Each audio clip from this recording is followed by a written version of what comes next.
Ned dismounted, handing his reins to a watchman. Renly joined him, a guarded expression on his face. He had not spoken to Stannis in many moons and had parted with him on poor terms. Barristan stood as a quiet sentinel behind them. Then, parting the throng, Stannis Baratheon himself emerged. He wore plate armor of dark steel and a cloak pinned with a golden stag. His face was gaunt, humorless, marked by the unyielding lines of duty. A close-trimmed beard framed thin lips, and his eyes were as hard as flint. At his side strode Ser Davos Seaworth, the Onion Knight, known for unwavering loyalty. Behind them came Melisandre of Ashai, a red-haired woman in scarlet robes, her presence commanding in a curious, unsettling way. But it was Stannis' face that drew Ned's focus, grim, resolute, and set with the stern finality of a judge. Ned and Renly stepped forward. For a moment, none of them spoke. Renly's expression tightened, but he bowed slightly. "Brother." Stannis gave a curt nod. Renly, his gaze shifted to Ned, raking over him. "Lord Eddard Stark, I understand you have named yourself protector of the realm until I arrived." Ned bowed his head. "At King Robert's command, I served as protector after his death. Welcome to King's Landing, Lord Stannis." Stannis' jaw worked. "King Stannis." Ned hesitated, mindful of the throng around them. "Of course, Your Grace, we have much to discuss.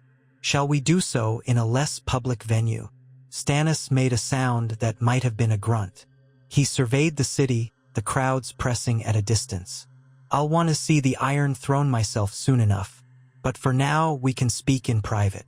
I bring men who will secure the gates. If the people remain calm, there will be no bloodshed." Renly bristled.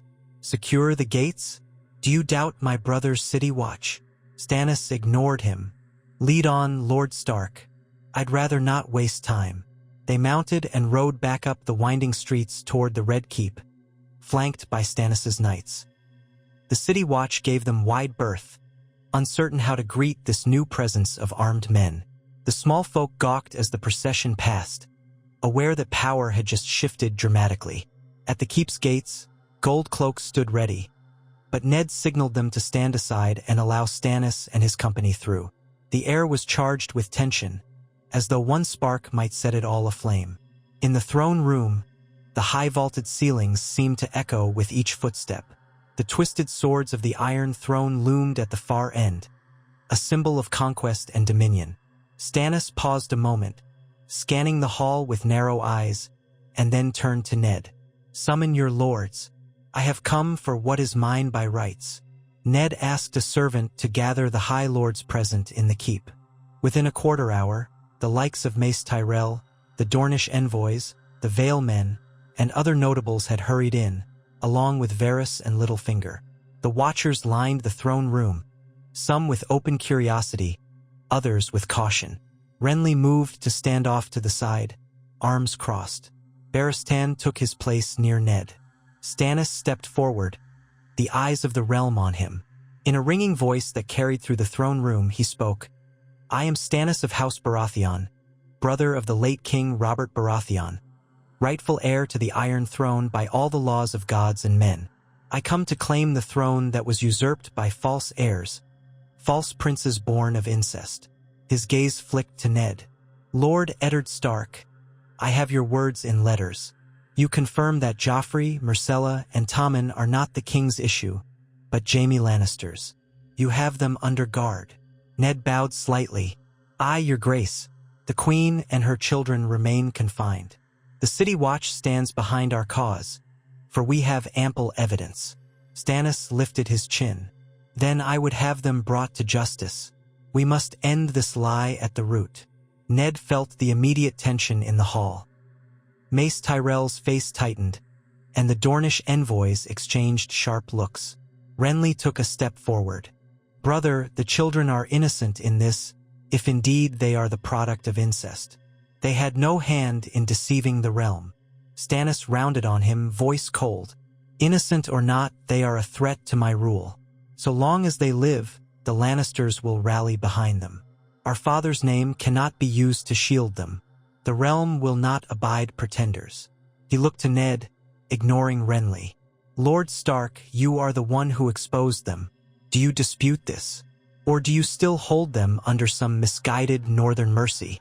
Ned's shoulders tensed. Your Grace, I do not deny they pose a threat to your claim, but I will not see children murdered. Their mother... Stannis cut him off. Their mother orchestrated the lie and was complicit in treason. She must answer for it. As for the children, they are the fruit of her betrayal. The realm requires them to be cast aside, permanently, lest the seeds of another war be sown. My justice is swift but fair. A stillness fell over the throne room, as if no one dared to breathe. Ned felt Barristan's presence behind him, the old knight as taut as a drawn bowstring. He could sense the entire gathering waiting to see if Ned would bow to Stannis's demand. He drew a deep breath. Your Grace, we have come to an uneasy peace in the city. The gold cloaks are loyal, and the lords are willing to accept your rightful claim. But that acceptance will crack if we start executing children. Many in the realm believe a child should not pay for the sins of his parents. Stannis's lips tightened. This is war, not a nursery, and I see that you would hamper me with talk of mercy. He turned, letting his gaze sweep over the assembled lords. Does no one here have the courage to do what is necessary? Or must I clean up this mess alone? Mace Tyrell cleared his throat, hesitating. Your Grace, We pledge our loyalty to the true Baratheon lineage. But Lord Stark speaks wisdom. The realm would recoil at the sight of princely children beheaded. Perhaps an exile might serve. Send them to the free cities. Once across the sea, they cannot rally lords so easily. For a long moment, it seemed Stannis might lash out with fury. But then Melisandre, the Red Priestess, stepped forward. Your Grace, the flames show me that the path to the dawn is paved with the cleansing of shadows. Yet they do not always show me the manner. Perhaps exiling these children, these false dragons, serves the light as well as any sacrifice. She fixed Ned with a curious, unreadable look. Stannis's expression was unreadable. Finally, he exhaled through his nose. Exile. Then they might return, sowing rebellion in future years. But if that is the will of the lords, if it ensures the unity of the realm under my rule, I may consider it. His tone was reluctant, every word ground out. Ned felt a flood of relief, though he kept his stance firm. I believe it is the just course, Your Grace. They can be stripped of any claim and sent away under guard. If they ever return, you may consider them criminals. That would put an end to this deception without staining your reign with the blood of children. Stannis gave a curt nod. So be it, provided that you and every lord here swears fealty to me, acknowledges me as king, and provided that Cersei stands trial for her crimes. I will not spare her from the law. Murmurs rippled through the crowd. The Tyrell men seemed agreeable enough. The Dornish envoys watched with careful neutrality, remembering past Lannister crimes. The Vale's representatives seemed quietly relieved that the talk of child execution had subsided. Renly pursed his lips, but after a tense moment, he inclined his head. I swore to follow the rightful king, he said softly. Even if that king is you, Stannis. Let none doubt my loyalty. Stannis did not soften. You once tried to usurp my claim with talk of how you would be a more amiable king. Do not think I forget. But if you bend the knee to me publicly, if you vow your fealty, I will accept it this time. Renly said nothing, but the tension between them was palpable. Ned caught Littlefinger's eye in the crowd. The man offered only a subtle, inscrutable smile, as though congratulating Ned for preventing a massacre. Yet Ned knew all too well that the game was far from over. They still needed to confront Tywin Lannister, who was pillaging the Riverlands with a large force. Would Tywin accept the exile of his daughter and grandchildren? Or would he seek vengeance for the humiliation inflicted upon them? Stannis looked to Ned. Very well. Summon your city watch and your knights. Summon these lords. We will hold a ceremony of fealty in the courtyard. I want them all to bend the knee so the realm can witness their choice. Ned bowed. "It shall be done, your grace." He paused. "Afterward, we should discuss how best to handle Tywin Lannister's approach." The Riverlands bleed. A ghost of a scowl crossed Stannis' features. "We will bring Tywin Lannister to heel. I have men enough to break his siege, if siege he intends. He must learn that the false royalty he protected no longer stands. If he does not lay down his sword, we shall take the field against him." Before more could be said, the lords began dispersing to prepare. Ned lingered a moment, watching Stannis ascend the dais and stare at the Iron Throne. No one attempted to seat themselves on it yet. That would wait for the public ceremony. Besides Stannis, Melisandre gazed upon the throne as though it were a fabled artifact. Then Stannis turned away with a curt gesture, the moment of reverie broken. Within the hour, the Red Keep's courtyard filled with lords, knights, and city watchmen, forming ranks around the open space. Banners rippled in a light breeze.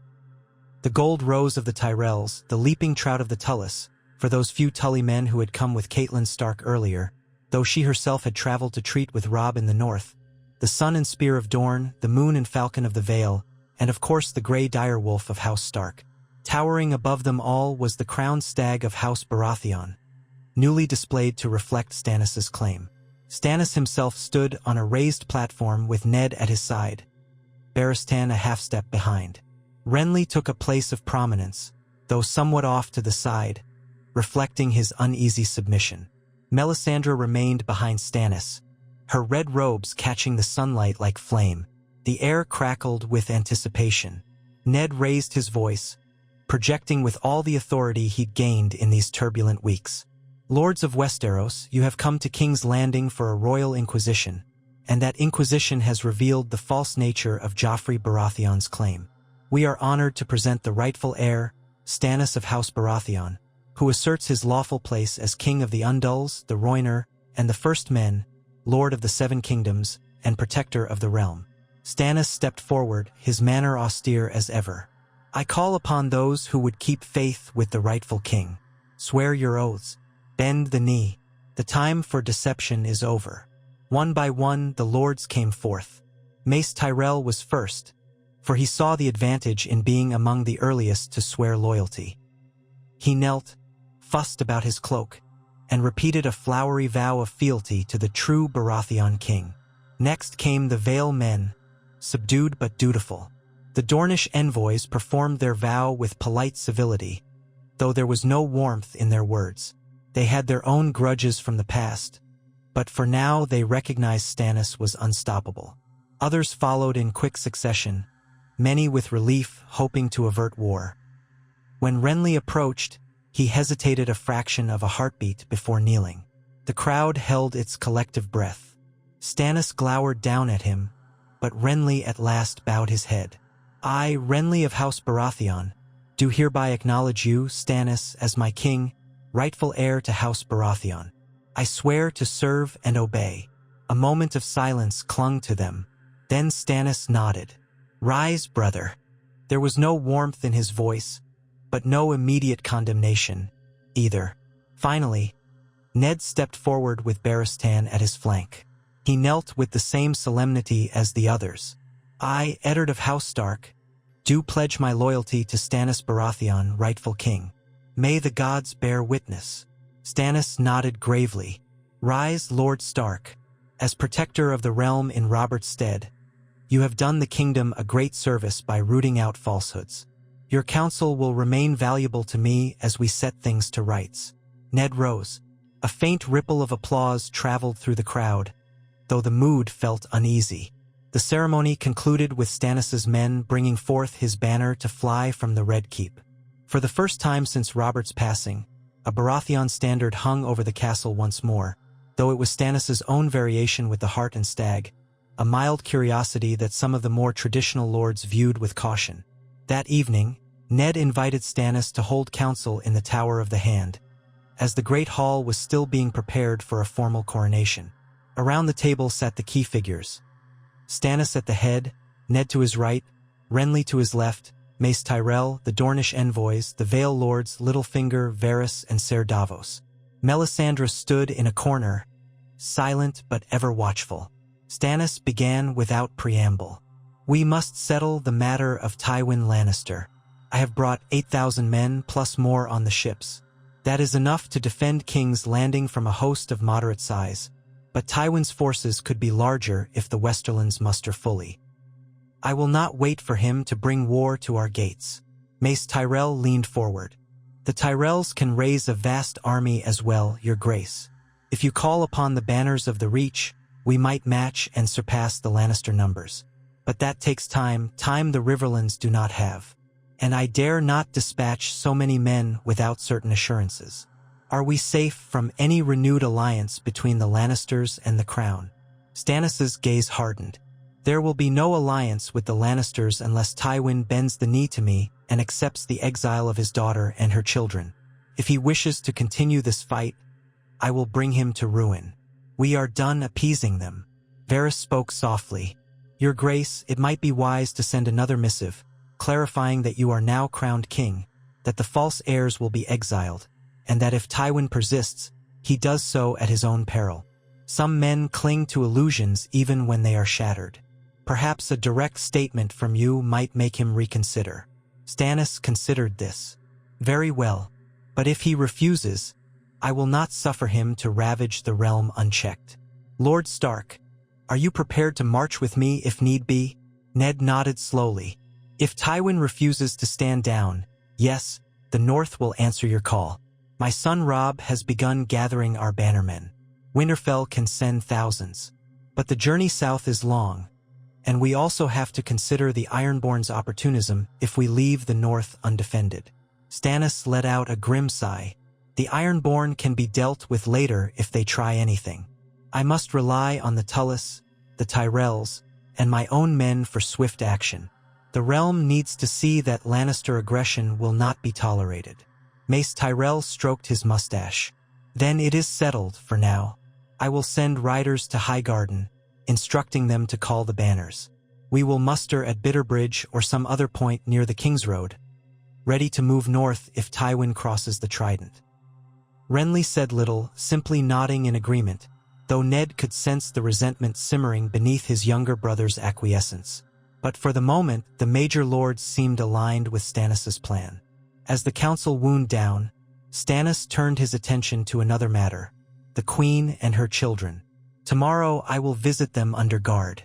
I want to see them with my own eyes, make sure they understand their place." Ned stiffened. "They are confined to Maegor's Holdfast. I ask that you go with as little entourage as possible. The children are frightened enough."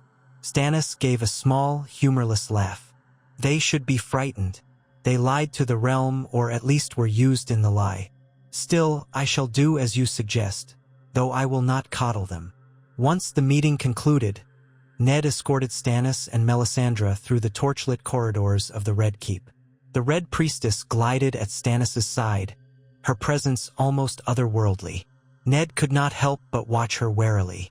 Rumor said she had strange powers, that she worshipped some fire god unknown to most Westerosi. He wondered how that might affect Stannis' rule. In a quiet alcove near the royal apartments, Stannis halted. He looked at Ned, his brow furrowing. "You did well to expose the Lannister treachery, Stark. But remember, justice must be done. If you block me from it, we will have conflict." Ned's tone remained calm. "I have no desire to block justice, Your Grace, only to temper it with mercy where innocence can be argued." Melisandre smiled faintly, her voice like a purr. "Mercy can be a sweet poison, Lord Stark, or it can be a salve. The Lord of Light reveals truth in flame, but some truths are better not burned into the flesh." Ned found her remark disquieting. Stannis nodded, and the two continued on their way, leaving Ned behind in the corridor. He stood there a moment longer, fatigue lining his face. Perhaps it was not Cersei or Tywin who would prove the greatest challenge, but rather the unbending fervor of Stannis Baratheon's sense of right and wrong, sharpened by the counsel of this Red Priestess. Early the next morning, Ned awaited in the corridor outside Cersei's chambers. The gold cloak stood at attention, and inside, the Queen and her children would be bracing for the king's arrival. Stannis came shortly after dawn, accompanied only by 2 knights, plus Melisandre. Barristan Selmy had insisted on being present as well. The group approached the door, and Stannis nodded for the gold cloaks to open it. Inside, they found Cersei seated as before, but now in a gown of shimmering black. Myrcella and Tommen hovered close to her, pale-faced and silent. Joffrey remained in a separate room, guarded. At the sight of Stannis in his plate and cloak, Cersei drew a tense breath, her face whitening. "So," she said in a tight voice, "the new king comes to gloat. You look so very much like Robert, without any of his charm." Stannis responded coolly, "Charm never served the realm. Robert was a good man but easily led astray. You took advantage of that, sowing deceit in his bed. By law, you and your children forfeited any claim.